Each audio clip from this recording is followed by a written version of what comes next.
Welcome back mga kabata. So to this video, ayan nakita nyo naman. So na-down ako.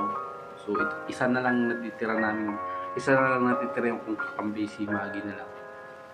Dahil sasakay sana siya ng na spider. So bubuhay niya ako kaso yun nga, naghahang siya. Then may bot. Tingnan mo yung bot. So binaral yung Maggie dun sa isang pumatay sa akin yung Maggie na yun. So after that makikita mo yung pumatay sa akin. So yung hindi ko alam kung yung bot na Lucinda ang pumatay kay Maggie.